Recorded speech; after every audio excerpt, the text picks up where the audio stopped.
j'étais à votre place il y a peut-être 40 ans, j'ai plus vécu ici qu'au Sénégal. Mais bon, moi, tout ce que je peux vous dire, c'est vraiment prenez soin de vous, notamment de votre santé mentale.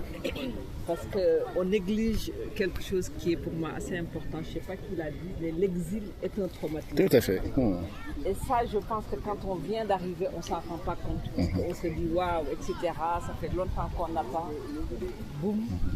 Mais petit à petit, on voit qu'il y a énormément de différences. C'est vraiment différent.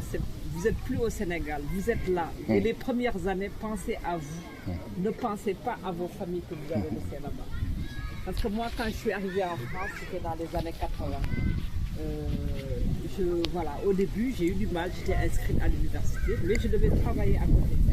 Et en même temps, je mettais une responsabilité qui n'était pas la mienne, c'est-à-dire d'aider ma famille. Et pendant très longtemps, je n'ai pas pu aller au bout de mes études. Moi, c'est vraiment sur le tard. Moi, c'est en 2022 que j'ai eu mon master 2. C'est vraiment sur le tard, je vais avoir 56 ans. Parce que je n'ai pas pu faire mes études à temps. Après, j'ai été mariée, j'ai eu des enfants, etc. En parallèle, j'ai toujours travaillé. Mais l'important, avec le recul, soyez solidaires.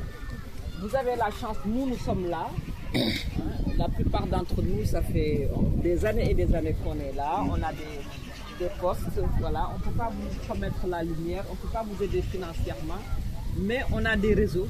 Parce que des fois, il faut se dire, moi par exemple, personnellement, actuellement, j'occupe un poste de chef de projet au département du Val-de-Marne, à la direction de l'éducation et des collèges. C'est-à-dire que vous pouvez me poser une question, je n'ai pas forcément la réponse, mais peut-être que mon mari, peut-être mes enfants, etc., mes collègues, le réseau. C'est ça en fait le réseau. Donc il ne faut pas vraiment hésiter à solliciter. Merci beaucoup. Merci. Alors, avant de terminer, il y a une personne seulement qui va parler.